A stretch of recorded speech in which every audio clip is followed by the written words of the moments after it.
The call that initiated the 12-hour operation came at 08 Water on November 14, 1977.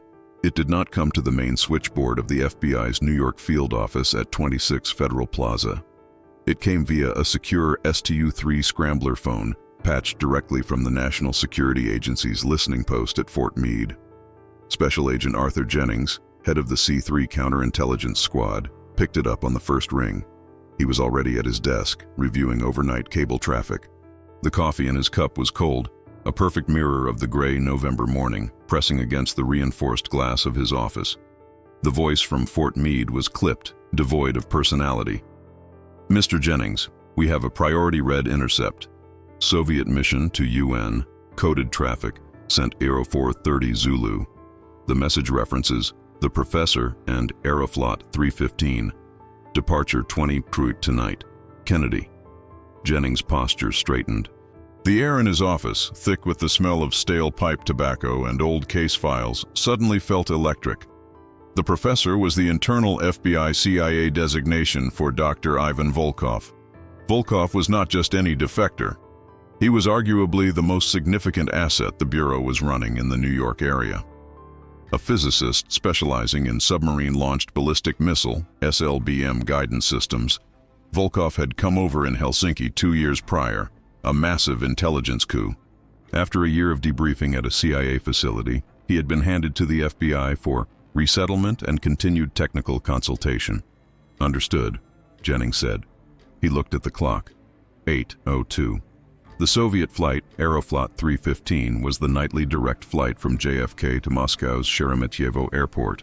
It was the primary artery for the KGB's Residentura to move people and material back to the center. If Volkov was being referenced in relation to that flight, it meant one of two things, both catastrophic. Either he was being forcibly exfiltrated, kidnapped, or far worse, he was a re-defector. He was running back to the Soviet Union. "Arthur," the voice from Fort Meade added, "the context of the message implies a successful extraction. They believe he is already in their control." Jennings hung up without saying goodbye. He stared at the Volkov Itranj file on his desk. It was 3 inches thick. He had been reviewing it because Volkov had missed his mandatory weekly check-in call with his handling agent, Agent Miller. Miller had reported it as likely asset melancholy. But Jennings, a man who survived the great game by assuming the worst-case scenario, had pulled the file anyway. He buzzed his secretary. "Get Miller, Harris, Thorne, and Becker in my office. Now." He then buzzed the main C3 squad room. "I want a full team composition, 14 agents. Full surveillance and containment detail. Briefing in 10 minutes." The 14-agent team was not a tactical unit. They were specialists. They were surveillance experts who could melt into a crowd, analysts who could read the micro-expressions of a target, and persuaders who understood the bureaucratic and psychological leverage required to control a situation without a single shot being fired. When his 4 senior agents filed in, Jennings was already standing in front of the large map of the New York metropolitan area. "Gentlemen," Jennings said, his voice flat, "we have a situation. Our asset, the Professor, is in the wind. NSA intercepts indicate the Residentura is attempting to move him out of the country tonight on Aeroflot 315. That gives us 11 hours and 50 minutes. Agent Harris, the surveillance chief, spoke first. "In the wind, Arthur? Or taken?" "That," Jennings said, tapping the Volkov file, "is what we are going to find out. Miller, you're his handler. When was the last positive contact?"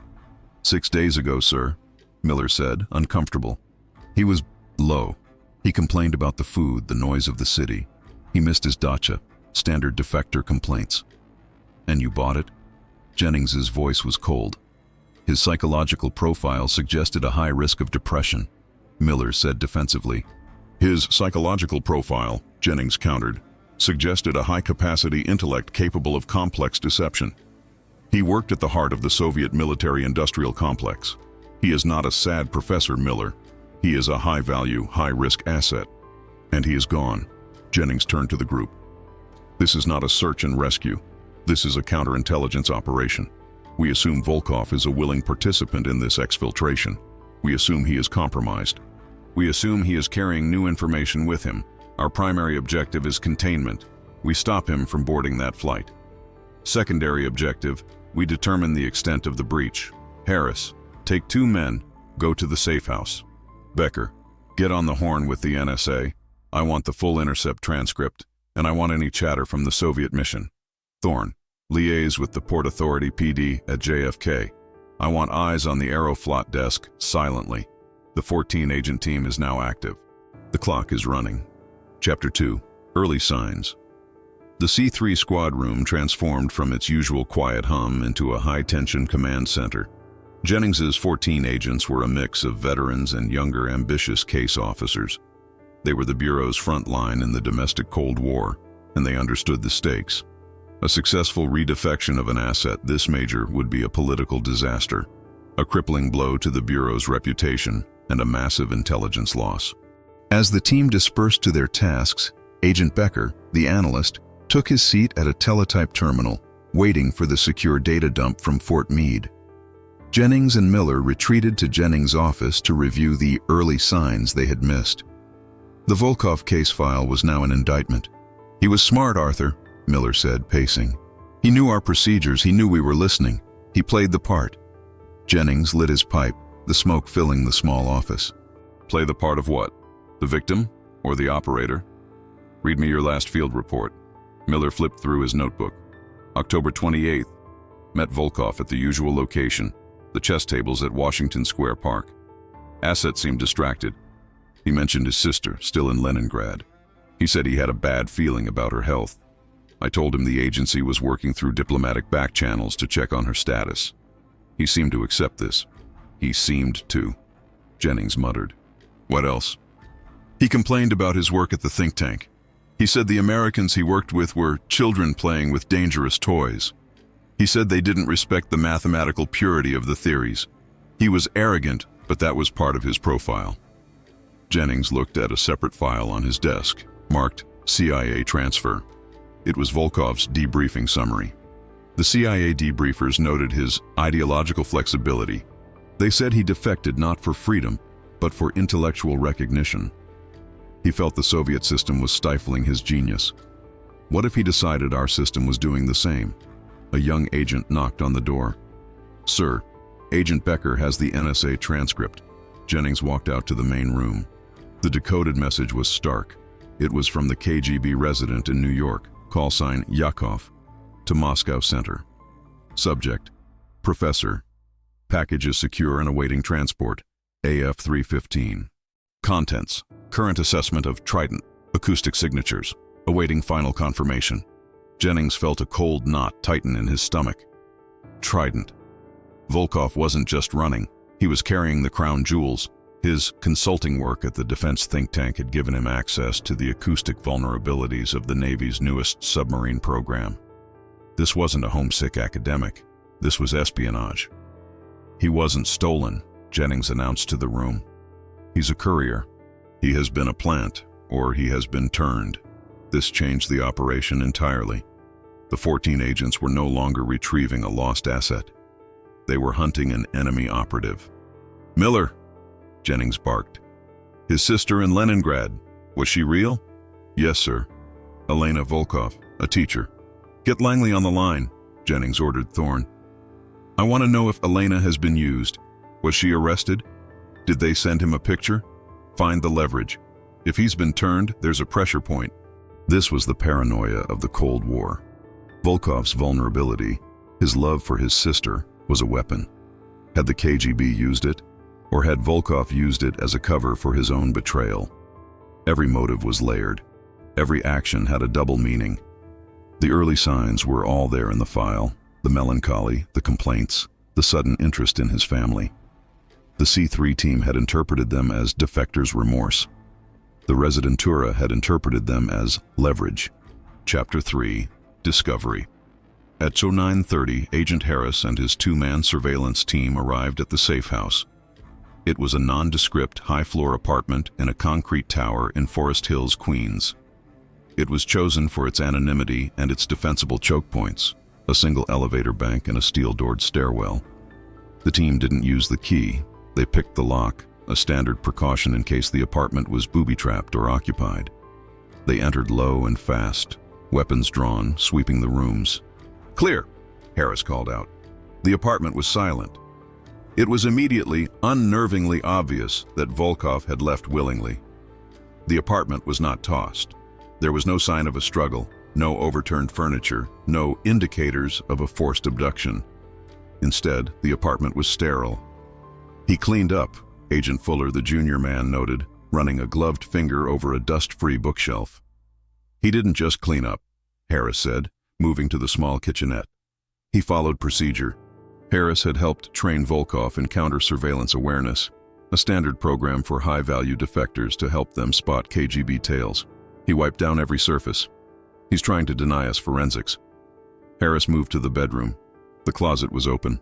Volkov's government-issued suits were still there. But the go bag, a small suitcase containing $5,000, forged identity documents, and a change of clothes, provided to all high-value assets for emergency relocation, was gone. "He's using our own kit against us," Harris muttered. But it was in the bathroom that Harris found the discovery. Volkov had been thorough. He had scrubbed the sink, wiped the mirror. But he was a physicist, not a field agent. He had made a small, arrogant mistake. In the metal wastebasket, crumpled into a ball, was a single sheet of paper from a yellow legal pad. It was covered in what looked like complex mathematical equations. Harris smoothed it out. He didn't understand the formulas, but he recognized the format. At the bottom of the page, a series of numbers was added and subtracted from another series, resulting in a jumble of letters. "Fuller, get on the radio," Harris said, his voice tense. "Tell Jennings we have a discovery. It's a one-time pad. He wasn't just thinking about running, he was communicating." Back at 26 Federal Plaza, the find sent a shockwave through the C3 squad. A one-time pad was the gold standard of secure communication. It was unbreakable. It meant Volkov had a communication channel outside of his FBI handlers. It meant he had a KGB handler inside the Uniteds.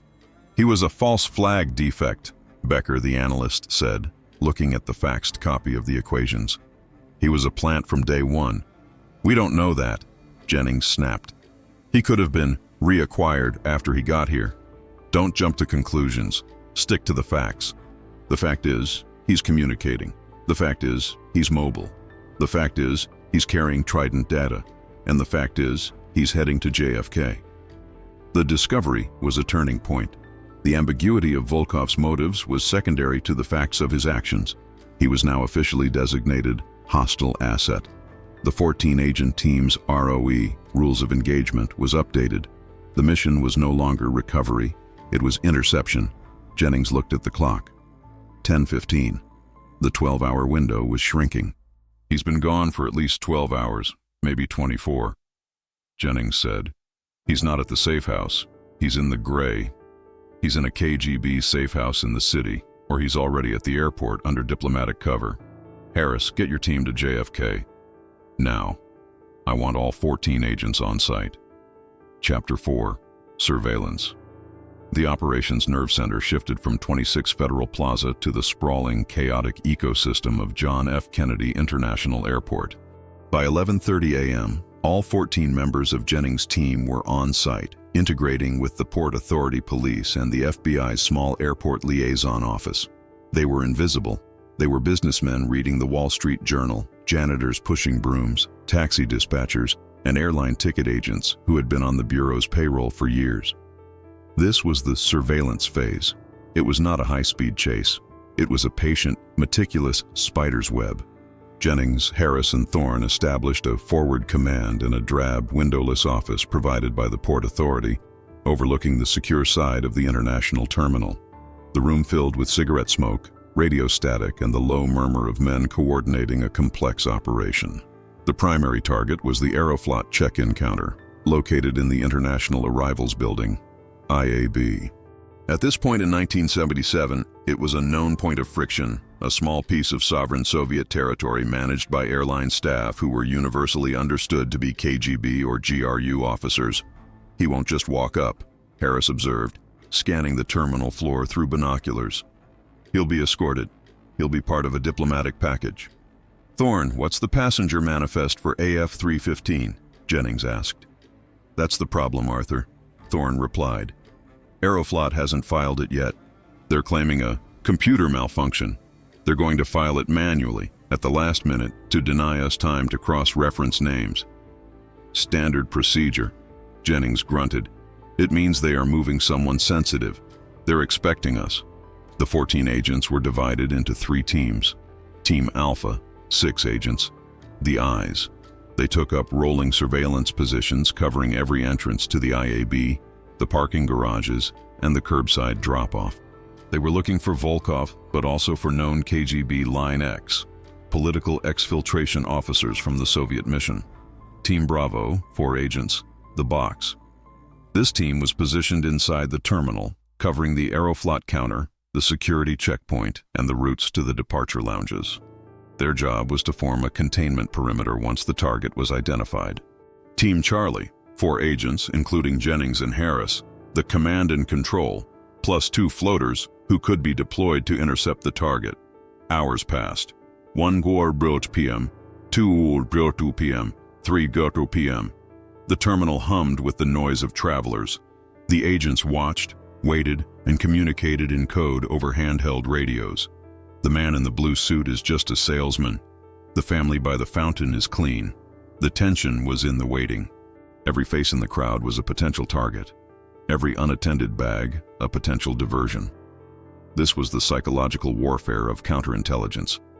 The KGB knew the FBI would be watching. The FBI knew the KGB knew.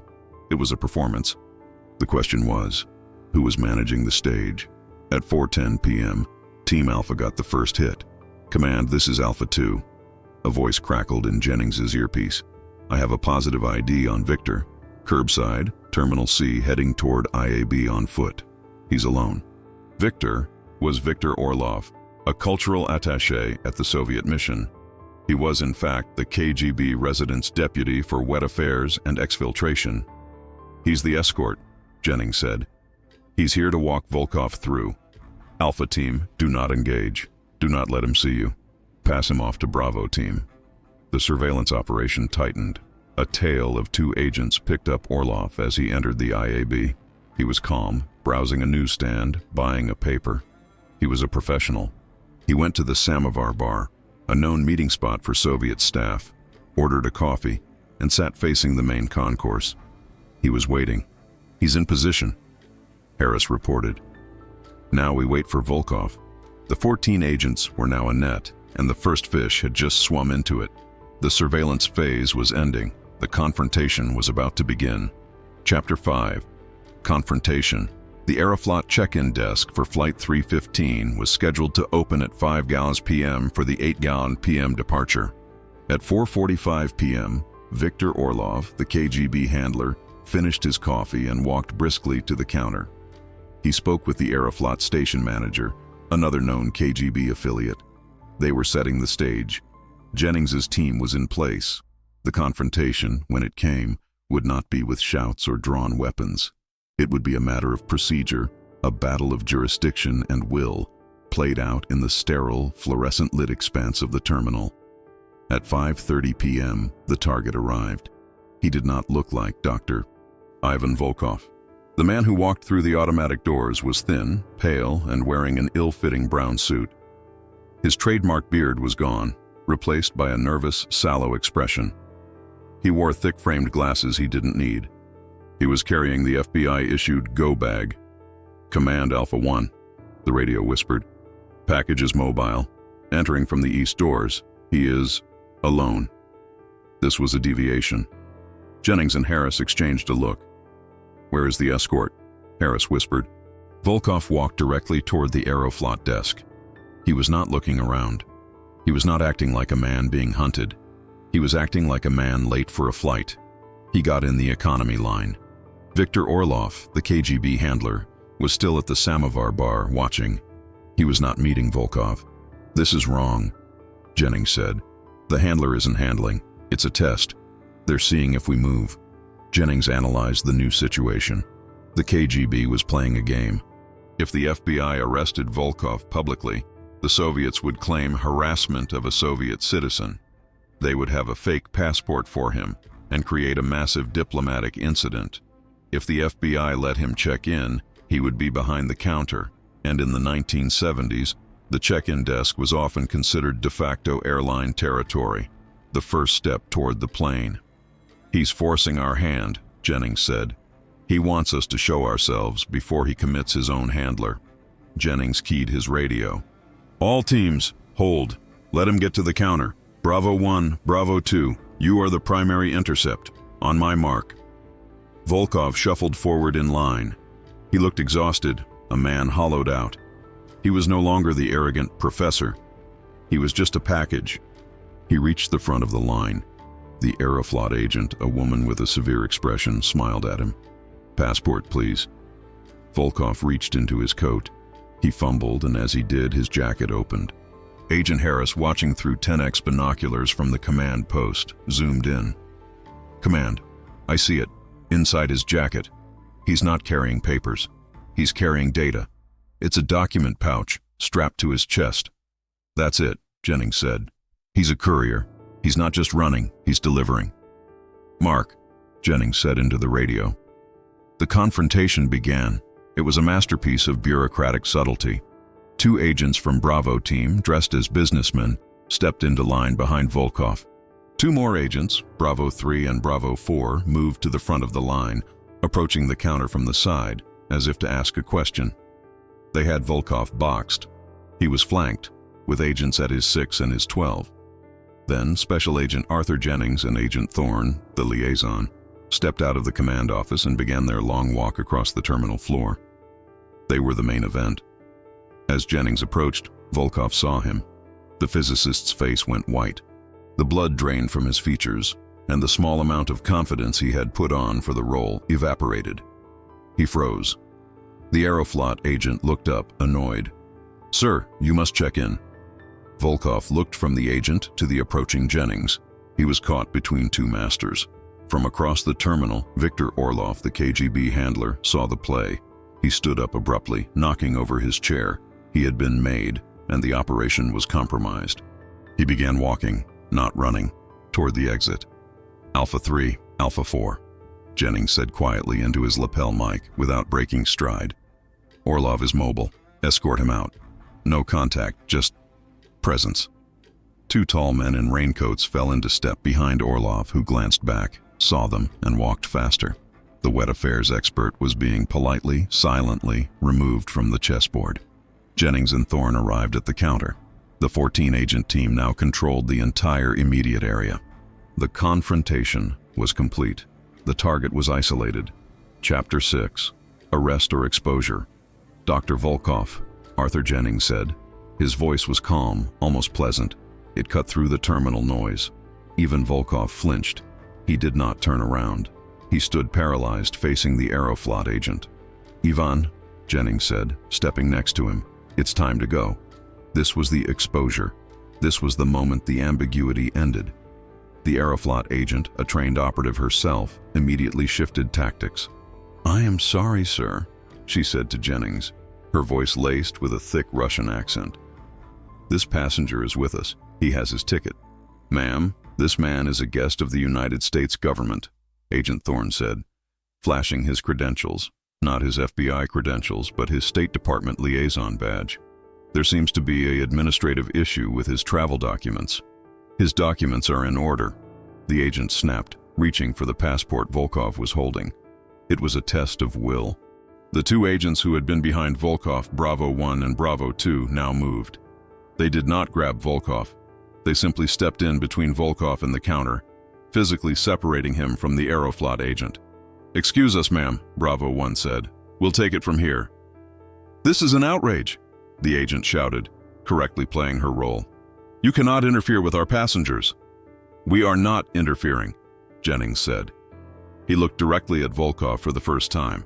The man was trembling, his eyes wide with terror. "Ivan, you are coming with us. This is not a request." This was the arrest. It was an arrest without charges, without handcuffs, without rights being read. It was a counterintelligence containment. Volkov said his first and only word. "Sister," he whispered. "Elena." Jennings's eyes hardened. "We know about Elena, Ivan. You are not helping her this way." This was the final piece. The mention of his sister's name confirmed the leverage. The KGB had found his weakness and squeezed. Volkov visibly deflated. The last bit of resistance went out of him.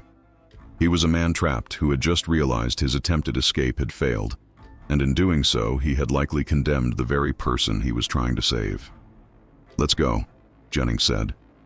The 14-agent team, which had been an invisible web, now became a cocoon. The two agents, Bravo 1 and 2, stood in front of Volkov. The two agents from the front, Bravo 3 and 4, flanked them. Jennings and Thorne took his arms, not in a hold, but in a guide. The other 8 agents on the floor formed a moving, concentric perimeter, walking with the group, blocking sightlines, bumping, coincidentally, into any passengers who got too close. To any observer, it looked like a VIP being rushed through the airport by a large security detail. The Aeroflot agent screamed, "Diplomatic incident, call the mission," but the FBI team was already moving, walking Volkov swiftly toward a Port Authority-only exit. At 7:50 p.m., 10 minutes before the scheduled departure of Aeroflot 315, Dr. Ivan Volkov was in the back of a black government sedan, speeding away from JFK. The 12-hour operation was over. The hunt was complete. Jennings rode in the car with Volkov, who was staring out the window, his face blank. "You should have just told us, Ivan," Jennings said, more weary than angry. Volkov turned to him, his eyes dead. "You are just the other side of the same coin, Arthur. You, them. It does not matter. The game is all there is, and I have lost." Chapter 7. Interrogation. The interrogation did not take place in a concrete bunker at 26 Federal Plaza. It took place in a clean facility, a safe house in suburban Virginia, chosen for its absolute lack of character. It was a room with beige walls, a comfortable couch, a coffee table, and 2 chairs.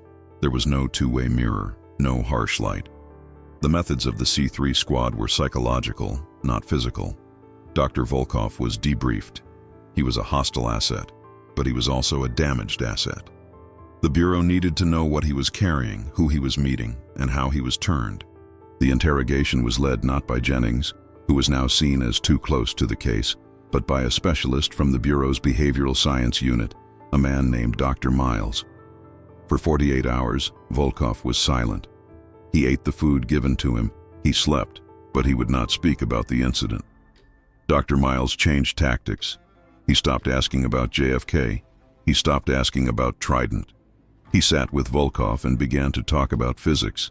He talked about mathematical theory, about the beauty of the numbers. On the 3rd day, Volkov began to talk. The story was a tragedy of manipulation. The early signs of depression Miller had noted were real. Volkov was lonely, isolated, and felt intellectually superior but culturally alienated. The KGB had waited. They had let him soak in his own misery for a year. Then they had acquired his sister, Elena, in Leningrad. She was arrested on trumped-up charges, anti-Soviet agitation. A friend at the university think tank, another Soviet illegal, a deep-cover agent the FBI hadn't even known about, had approached Volkov. He had shown Volkov a picture. It was Elena in the courtyard of a Perm labor camp. She looked thin and unwell. "The deal was simple," Volkov said, his voice a monotone. "They told me my defection had embarrassed the state. My sister was paying the price, but I could fix it." The fix was simple.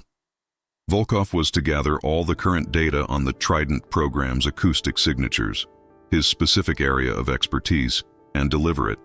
In exchange, his sister would be released and he would be allowed to return home, hailed as a hero who had outsmarted the Americans.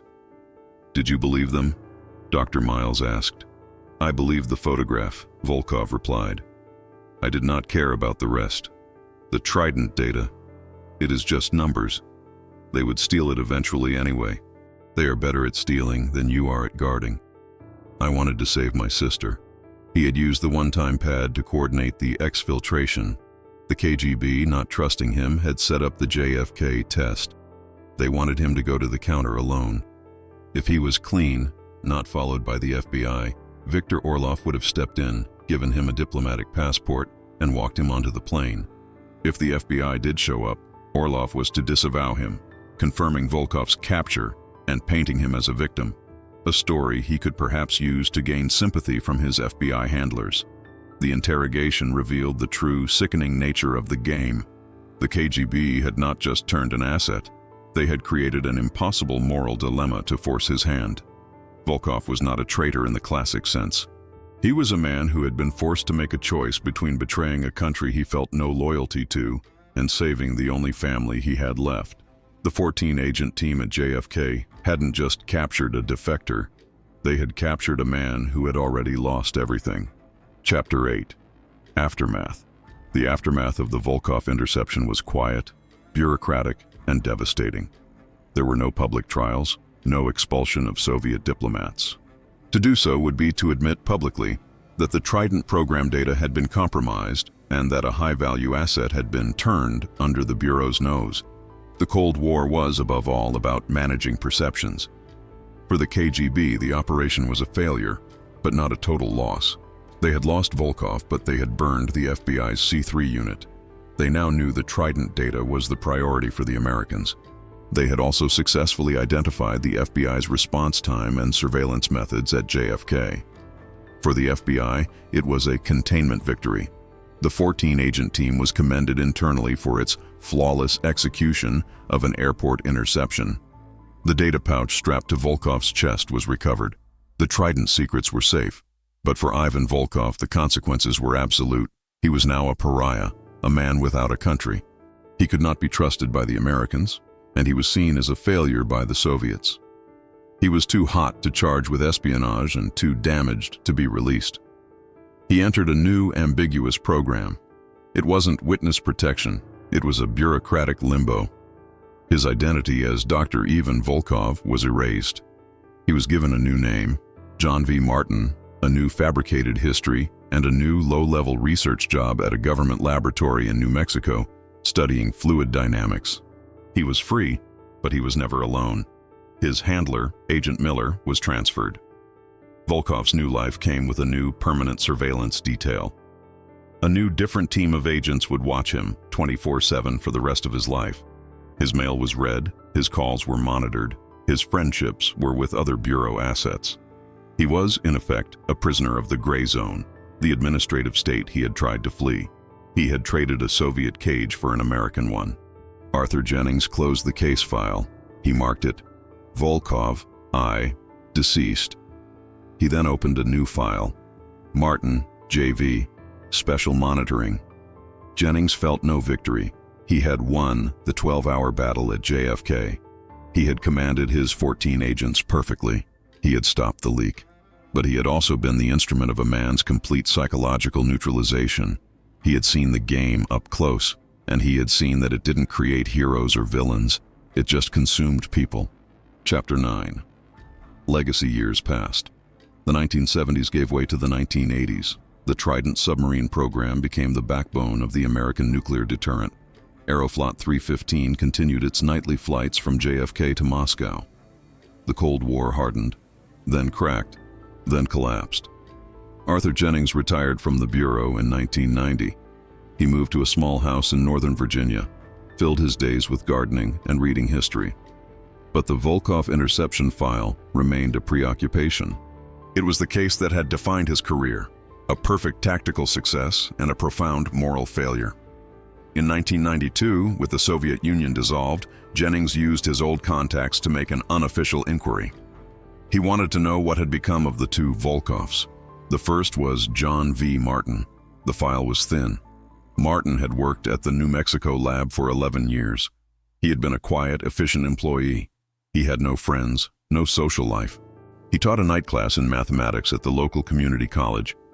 In 1989, just months before the Berlin Wall fell, he had suffered a massive heart attack in his sterile government-leased apartment. He was 54. His surveillance detail found him 2 days later. The second inquiry was more difficult. Jennings asked a contact at the newly formed CIA SVR, Russian Foreign Intelligence Liaison Program, to look for a file on Elena Volkov, a teacher from Leningrad. The file came back, faxed on thermal paper. It was a revelation. Elena Volkov had been arrested in 1977. She had been sent to a perm labor camp. The photograph was real. The leverage was real.